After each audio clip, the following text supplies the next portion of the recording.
ಒಬ್ರು 10,000 ರೂಪಾಯಿಯಲ್ಲಿ ಏನೋ ಈ ಪಿಗ್ಮಿಯಿಂದ ಬರ್ತಾರೆ, ಒಂದು ಸಾಲ ತಗೊಂಡಿರ್ತಾರೆ. ಯಾಕೆ ಈ ಪೈನಾಪಲ್ ತರಲಿಕ್ಕೆ?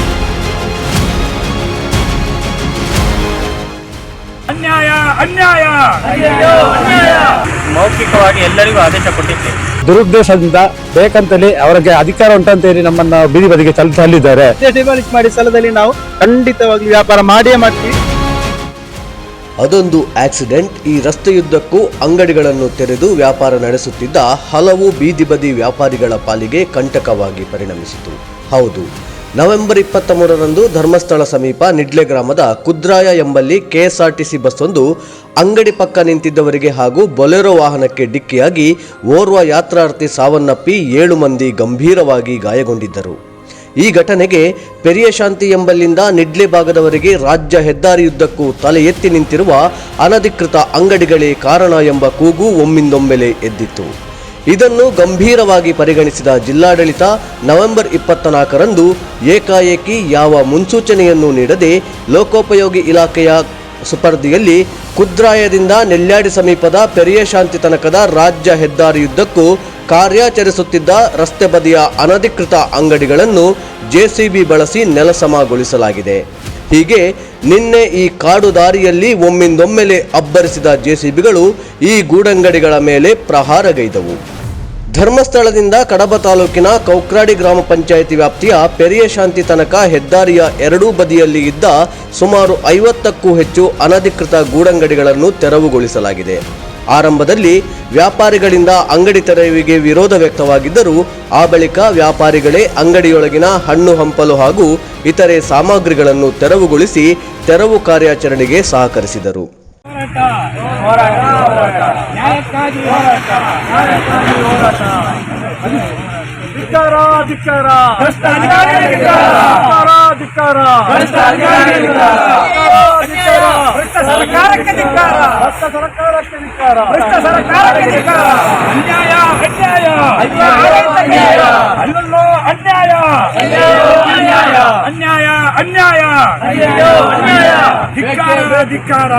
ಲೋಕೋಪಯೋಗಿ ಇಲಾಖೆ ಬೆಳ್ತಂಗಡಿ ವಿಭಾಗದ ಸಹಾಯಕ ಕಾರ್ಯನಿರ್ವಾಹಕ ಇಂಜಿನಿಯರ್ ಗುರುಪ್ರಸಾದ್, ಕಿರಿಯ engineer Tauseef, Uppinangady SI Rajesh, Dharmasthala ASI, Belthangady ತಹಶೀಲ್ದಾರ್, ಕಡಬ ಕಂದಾಯ ನಿರೀಕ್ಷಕ ಪೃಥ್ವಿರಾಜ್, ಸ್ಥಳೀಯ ಗ್ರಾಮ ಕರ್ಣಿಕರು ಈ ಕಾರ್ಯಾಚರಣೆಯ ವೇಳೆ ಉಪಸ್ಥಿತರಿದ್ದರು.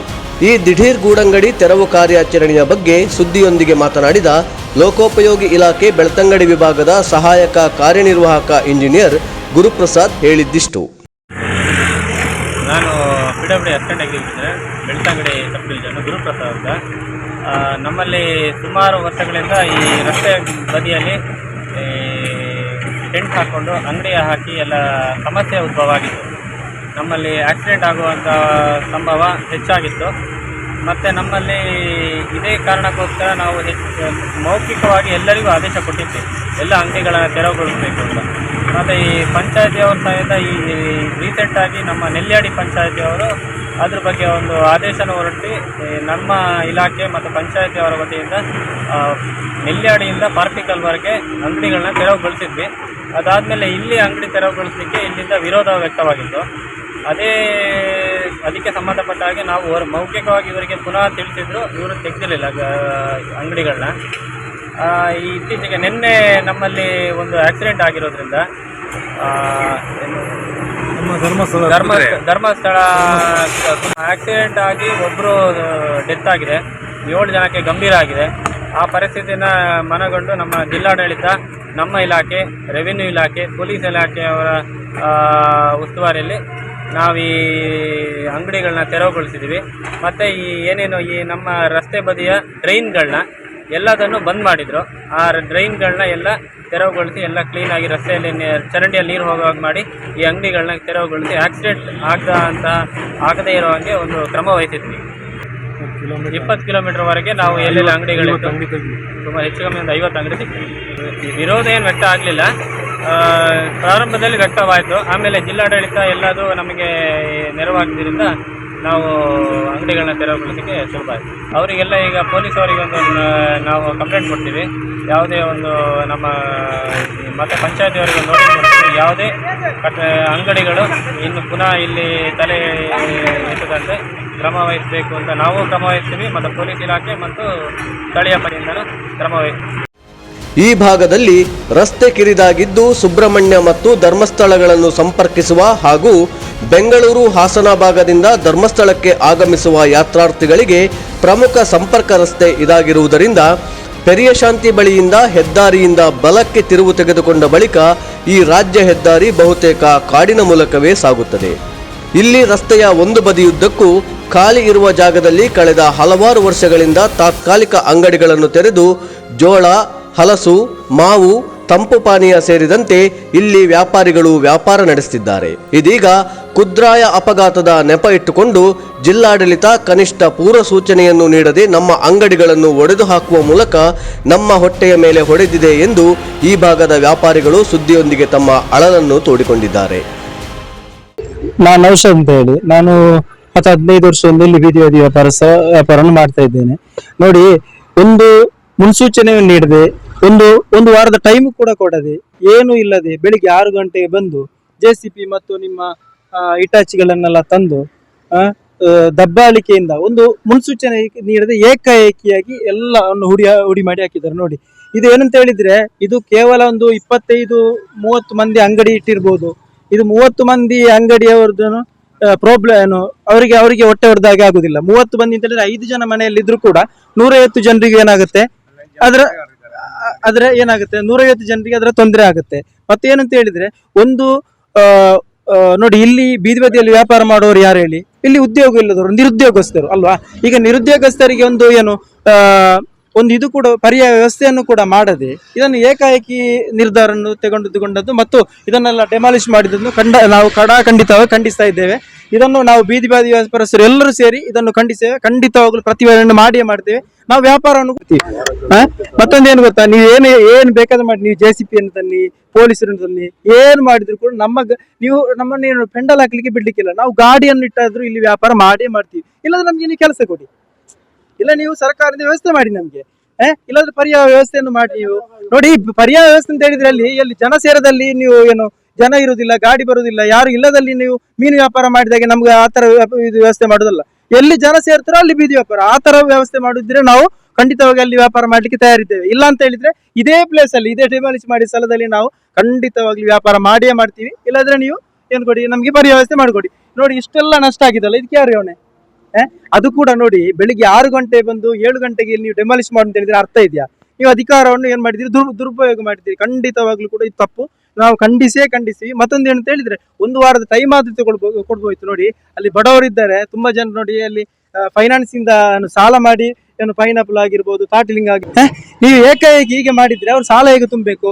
ಮತ್ತೊಂದು ನೋಡಿ, ಅವರಿಗೆ ಅದು ನಷ್ಟ. ನೋಡಿ, ಒಬ್ಬೊಬ್ರು 10,000 ರೂಪಾಯಿಯಲ್ಲಿ ಏನೋ ಈ ಪಿಗ್ಮಿಯಿಂದ ಬರ್ತಾರೆ, ಅವ್ರದ್ದು ಸಾಲ ತಗೊಂಡಿರ್ತಾರೆ. ಯಾಕೆ? ಈ ಪೈನಾಪಲ್ ತರಲಿಕ್ಕೆ ಡೈಲಿ ಕಟ್ತಾರೆ 100 ರೂಪಾಯಿ 200 ರೂಪಾಯಿ ಕಟ್ತಾರೆ. ಅಂದ್ರೆ ಸಾಲವನ್ನು ತೀರಿಸ್ತಾರೆ.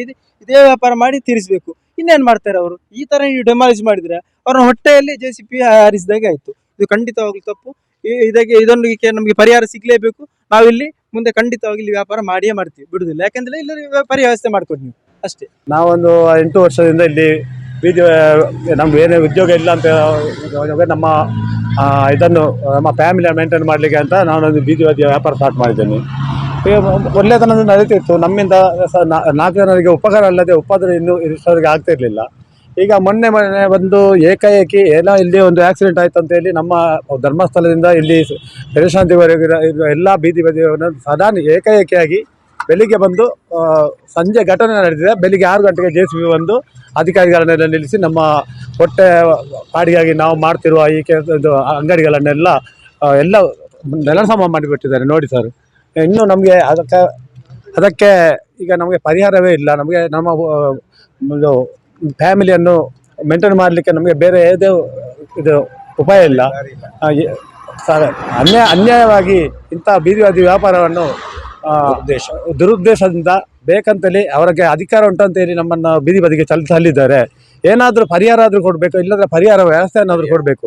ಒಂದು 30-35 ಫ್ಯಾಮಿಲಿಯವರು ಇಲ್ಲಿ ನಾವು ವ್ಯಾಪಾರ ಮಾಡ್ತಿದ್ದೇವೆ. ಅದರಲ್ಲಿ ಕೆಲಸ ಮಾಡೋರು ಸೆಟ್ಟು ಒಂದು 125-130 ಜನ ಇದ್ದಾರೆ. ಅನ್ಯಾಯ, ಯಾರಿಗೆ ಅಧಿಕಾರ ಇರಲಿ, ಆ ಅಧಿಕಾರ ಇರೋದವರು ಒಂದು ಸ್ವಲ್ಪ ಕರುಣೆ ಆದರೂ ತೋರಿಸಬೇಕು. ಇಂಥ ನೀಚ ಕೆಲಸ ಮಾಡಿದ ಇವರಿಗೆ ದೇವರ ಖಂಡಿತ ಒಳ್ಳೆಯದು ಮಾಡೋದಿಲ್ಲ, ಅದು 100ಕ್ಕೆ 100 ಸತ್ಯ. ಮಂಜುನಾಥ ಧರ್ಮಸ್ಥಳ ಇದ್ದರೆ ಅವರಿಗೆ ಸರಿಯಾದ ಒಂದು ವ್ಯವಸ್ಥೆ ಮಾಡಿಕೊಡ್ತಾನೆ ಈಗ ನಿರ್ಧಾರ ತೆಗೆದುಕೊಂಡವರಿಗೆ. ನಾವು ಇಲ್ಲಿ ಒಂದು 10-20 ವರ್ಷಗಳಿಂದ ಇಲ್ಲಿ ಬೀದಿ ಬದಿಯಲ್ಲಿ ಯಾರಿಗೂ ತೊಂದರೆ ಕೊಡದ ರೀತಿಯಲ್ಲಿ ಎಲ್ಲರಿಗೂ ಒಂದು ಅನ್ಯೋನ್ಯತೆಯಿಂದ ಎಲ್ಲರೂ ಪರಸ್ಪರ ನಾವು ಎಲ್ಲ ಪಂಗಡದವರು ಇದ್ದೇವೆ, ಎಲ್ಲರೂ ಪ್ರೀತಿ ವಿಶ್ವಾಸದಿಂದ ಇವರ ಯಾತ್ರಾರ್ಥಿಗಳಿಗೆ ಒಳ್ಳೆಯ ರೀತಿಯಲ್ಲಿ ನಮ್ಮ ಸೇವೆಯನ್ನು ಮಾಡ್ತಾ ಇದ್ದೇವೆ. 20 ವರ್ಷಗಳಿಂದ ಇಲ್ಲಿ ಯಾವುದಾದರೂ ಒಂದು ಕೇಸ್ ಆಗಲಿ, ಒಂದು ಗಲಾಟೆಯಾಗಲಿ, ಯಾವ ಪ್ರಾಬ್ಲಮ್, ನಾವು ಇಲ್ಲಿ ಬಂದ ಮೇಲೆ ಯಾವುದೋ ಒಂದು ಪ್ರಾಬ್ಲಮ್ ಆಗಲಿಲ್ಲ, ಇಲ್ಲಿ ಆಕ್ಸಿಡೆಂಟು ಆಗಲಿಲ್ಲ. ಇಲ್ಲಿ ಈ ಪರಿಸರದಲ್ಲಿ ಏನಾದರೂ ಒಂದು ತೊಂದರೆ ಆದರೆ, ಆಕ್ಸಿಡೆಂಟ್ ಆದರೆ ತಕ್ಷಣ ನಾವು ಸ್ಪಂದಿಸಿ ಅವರಿಗೆ ಒಂದು ಹೆಲ್ಪ್ ಮಾಡುವ, ದಾರಿ ಹೋಗುವವರಿಗೆ ದಾರಿ ಹೇಳಿಕೊಡುವ, ಇಂಥ ಹಲವಾರು ಒಳ್ಳೆಯ ಕಾರ್ಯಕ್ರಮವನ್ನು ಮಾಡುತ್ತಾ ನಾವು ಇಲ್ಲಿ ಒಳ್ಳೆಯ ರೀತಿಯಿಂದ ಇಷ್ಟು ವರ್ಷದಿಂದ ನಮ್ಮ ಹೆಂಡತಿ ಮಕ್ಕಳ, ನಮ್ಮ ಸಂಸಾರದ, ನಮ್ಮ ಕುಟುಂಬದ ಜೀವನಕ್ಕೋಸ್ಕರ ನಾವು ಇಲ್ಲಿ ಬೀದಿಗೆ ಬಂದು ಬೀದಿ ಬದಿಯಲ್ಲಿ ವ್ಯಾಪಾರ ಮಾಡ್ತಾ ಇದ್ದೇವೆ. ಇದನ್ನು ಇವತ್ತು ದಿವಸ ಅಧಿಕಾರಿಗಳು ಅವರ ಅಧಿಕವಾಗಿ ಹೋರಾಡುತ್ತೇವೆ, ಇದನ್ನು ಖಂಡಿಸ್ತೇವೆ, ಇದರ ವಿರುದ್ಧ ಪ್ರತಿಭಟನೆ ಮಾಡುತ್ತೇವೆ. ಇದರ ವಿರುದ್ಧ ಜಿಲ್ಲಾಧಿಕಾರಿಗಳಿಗೂ ಅದೇ ರೀತಿ ನಾವು AC ಅವರಿಗೆ ಎಲ್ಲರಿಗೂ ಮನವಿ ಕೊಟ್ಟು ಇಲ್ಲಿ ವ್ಯಾಪಾರವನ್ನು ಪುನರಾರಂಭಿಸ್ತೇವೆ. ನಾವು ಇನ್ನು ನಮಗೆ ಬೇರೆ ದಾರಿಯೇ ಇಲ್ಲ, ಆದ ಕಾರಣ ಇಲ್ಲ ಆದರೆ ನೀವು ಪರ್ಯಾಯ ವ್ಯವಸ್ಥೆ ಅಂತಹ ಒಂದು ವ್ಯಾಪಾರ ಬರುವಂಥ ಪರ್ಯಾಯ ವ್ಯವಸ್ಥೆ ಮಾಡಿಕೊಡಿ, ಇಲ್ಲಾಂದರೆ ಇಲ್ಲಿಯೇ ನಾವು ಏನಾದರೂ ಸರಿ, ನಮಗೆ ಬೇರೆ ದಾರಿ ಇಲ್ಲ, ಜೀವ ಹೋದರೂ ಉಳಿದರೂ ಇಲ್ಲಿಯೇ ನಾವು ವ್ಯಾಪಾರ ಮಾಡ್ತೇವೆ ಎಂಬ ಮಾತನ್ನು ಹೇಳ್ತಾ ಇವತ್ತಿನ ಈ ಕೃತ್ಯವನ್ನು ನಾವು ಖಂಡಿಸ್ತಾ ನನ್ನ ಮಾತಿಗೆ ವಿರಾಮ. ಇದೊಂದು ಎಡವಟ್ಟು ನೋಡಿ. ರಾಜ್ಯ ಹೆದ್ದಾರಿಯ ಉದ್ದಕ್ಕೂ ಇದ್ದ 50ಕ್ಕೂ ಹೆಚ್ಚು ಗೂಡಂಗಡಿಗಳನ್ನು ಏಕಾಏಕಿ ತೆರವುಗೊಳಿಸಿದ ಲೋಕೋಪಯೋಗಿ ಇಲಾಖೆ ಇಲ್ಲೇ 100 ಮೀಟರ್ ದೂರದಲ್ಲಿ ರಾಷ್ಟ್ರೀಯ ಹೆದ್ದಾರಿ ಬದಿಯಲ್ಲಿರುವ ಗೂಡಂಗಡಿಯನ್ನು ತೆರವುಗೊಳಿಸದೇ ಬಿಟ್ಟಿದೆ. ಇದಕ್ಕೆ ಇಲಾಖೆ ಕೊಟ್ಟಿರುವ ಕಾರಣ ಇದು ರಾಷ್ಟ್ರೀಯ ಹೆದ್ದಾರಿ ವ್ಯಾಪ್ತಿಗೆ ಒಳಪಡುತ್ತದೆ ಎಂಬ ಮಾತು. ಆದರೆ ಕಾನೂನು ಎಲ್ಲರಿಗೂ ಒಂದೇ ಅಲ್ಲವೇ? ಮತ್ತು ಇನ್ನು ಇಲ್ಲಿರುವ ಗೂಡಂಗಡಿಗಳು ರಾಷ್ಟ್ರೀಯ ಹೆದ್ದಾರಿ ಬದಿಗೆ ಶಿಫ್ಟ್ ಆದರೆ ಅದಕ್ಕೆ ಹೊಣೆ ಯಾರು ಎಂಬ ಮಾತು ಇದೀಗ ಸಾರ್ವಜನಿಕ ವಲಯದಲ್ಲಿ ವ್ಯಕ್ತವಾಗಿದೆ. ಒಟ್ಟಿನಲ್ಲಿ ಎಂದೋ ಆಗಬೇಕಿದ್ದ ಈ ಅನಧಿಕೃತ ಗೂಡಂಗಡಿಗಳ ತೆರವು ಕಾರ್ಯಾಚರಣೆ ಒಂದು ಜೀವ ಬಲಿಯಾದ ಬಳಿಕ ಎಚ್ಚೆತ್ತುಕೊಂಡ ಜಿಲ್ಲಾಡಳಿತ ಮತ್ತು ಲೋಕೋಪಯೋಗಿ ಇಲಾಖೆಯ ನಡೆಯ ಬಗ್ಗೆಯೂ ಸ್ಥಳೀಯರು ಅಸಮಾಧಾನ ವ್ಯಕ್ತಪಡಿಸಿದ್ದಾರೆ. ಒಟ್ಟಿನಲ್ಲಿ ಎಂದೋ ಆಗಬೇಕಿದ್ದ ಈ ತೆರವು ಕಾರ್ಯಾಚರಣೆಯನ್ನು ಒಂದು ಜೀವ ಬಲಿಯಾದ ಬಳಿಕ ಎಚ್ಚೆತ್ತುಕೊಂಡ ಜಿಲ್ಲಾಡಳಿತ ಮತ್ತು ಲೋಕೋಪಯೋಗಿ ಇಲಾಖೆಯ ನಡೆಯ ಬಗ್ಗೆ ಸ್ಥಳೀಯರು ಅಸಮಾಧಾನ ವ್ಯಕ್ತಪಡಿಸಿದ್ದಾರೆ. ಹರೀಶ್ ಬಾರಿಂಜ, ಸುದ್ದಿ ನ್ಯೂಸ್, ಪುತ್ತೂರು. ನಿಮ್ಮ ಸೇವೆಗೆ ಸಿದ್ಧವಾಗಿದೆ ಆಶಿ ಆಡಿಟೋರಿಯಂ ನಟ್ಟಬೈಲು ಉಪ್ಪಿನಂಗಡಿ. ಮದುವೆ, ಹುಟ್ಟುಹಬ್ಬ, ಸೀಮಂತ, ನಿಶ್ಚಿತಾರ್ಥ ಹಾಗೂ ಇನ್ನಿತರ ಶುಭ ಸಭೆ ಸಮಾರಂಭಗಳಿಗೆ ಸುಸಜ್ಜಿತ ತಾಣ. ವೆಜ್, ನಾನ್ ವೆಜ್ ಕ್ಯಾಟರಿಂಗ್ ವ್ಯವಸ್ಥೆ ಜೊತೆಗೆ ವಿಶಾಲವಾದ ಪಾರ್ಕಿಂಗ್ ಸೌಲಭ್ಯ. ಸಂಪರ್ಕಿಸಿ Ashi auditorium, Vinayaka complex, Nattabailu Uppinangady. Contact 8762211150 ಅಥವಾ 8748058095. ಸುದ್ದಿ ಚಾನಲ್, ಕ್ಷಣ ಕ್ಷಣದ ಸುದ್ದಿಗಾಗಿ.